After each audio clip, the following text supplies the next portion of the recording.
ঘরের 4টি জায়গায় শয়তান থাকে, এটা কিন্তু আমরা অনেকেই জানি না। আমরা আমাদের ঘরে যেখানে আছি সেখানেও কিন্তু অনেক জিন থাকে। জিনদের ভিতরে ভালো জিন আছে, আবার খারাপ জিনও আছে। যারা দুষ্ট জিন, এগুলো কিন্তু ঘরের ভিতরে এসে আমাদের অনেক সময় ডিস্টার্ব করে থাকে, আমাদের অনেক সময় ঘুমের ভিতরে ব্যাঘাত ঘটায়, অনেক সময় আমাদের উপরে এমন কিছু আক্রমণ করে যার কারণে আমরা ভয় পেয়ে যাই। সুতরাং আমাদেরকে অবশ্যই সতর্ক থাকতে হবে। আপনি ঘরটাকে বন্ধ করে রাখতে পারেন, আপনি ঘরের ভিতরে সূরা বাকারা তেলাওয়াত আপনি রেকর্ডিং চালু করে রাখতে পারেন ইনশাআল্লাহ, তাহলে কোনো জিন শয়তান বলেন, মানুষ শয়তান বলেন, কেউ আপনাকে ক্ষতি করতে পারবে না।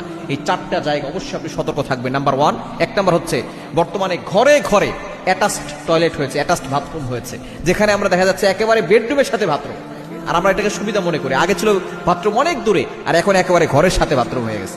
আগে মানুষ ঘর থেকে বের হয়ে তারপরে পায়খানা যেত, আর এখন বাইরের থেকে ঘরে ঢুকে তারপরে পায়খানা পড়ে। এজন্য হচ্ছে এই বাথরুম অ্যাটাচ টয়লেটের ভিতরে কিন্তু এই টয়লেট যেখানে আছে সেখানে কিন্তু কিছু খবিস জিনজাতি থাকে। এজন্য বিশেষ আমাদেরকে দোয়া শিখিয়ে দিয়েছেন, এই দোয়া না পড়ে কখনো টয়লেটে ঢুকবেন না। আল্লাহুম্মা ইন্নী আউযু বিকা মিনাল খুবসি ওয়াল খাবাইস। আল্লাহ, খবিস এবং খবাইস যে জিনজাতিগুলো আছে এগুলো থেকে আমাদেরকে হেফাজত করো। এটা পরে ঢুকলে শয়তান ও মানুষের মাঝে আল্লাহ তাআলা একটা পর্দা ঢেলে দেন। 1 নাম্বার হচ্ছে টয়লেটে যেখানে আপনি যাবেন সেখানে অবশ্যই দোয়া পড়ে যাবেন, এখানে বদজিন থাকে। 2 নাম্বার হচ্ছে যেখানে রান্না করা হয়, এই জায়গাটা খুব সাবধানে।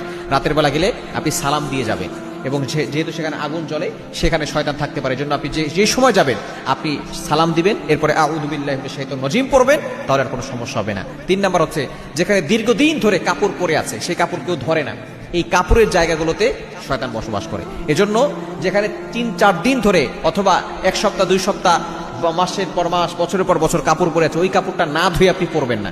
অবশ্যই কাপড়টা ঝাড়া দিবেন, আউযু বিল্লাহি মিনাশ শাইতানির রাজিম পরে ফু দিবেন, এরপরে কাপড়টা ধুয়ে তারপরে আপনি পরবেন। এছাড়া ওই কাপড়ের ভিতরে শয়তান থাকতে পারে।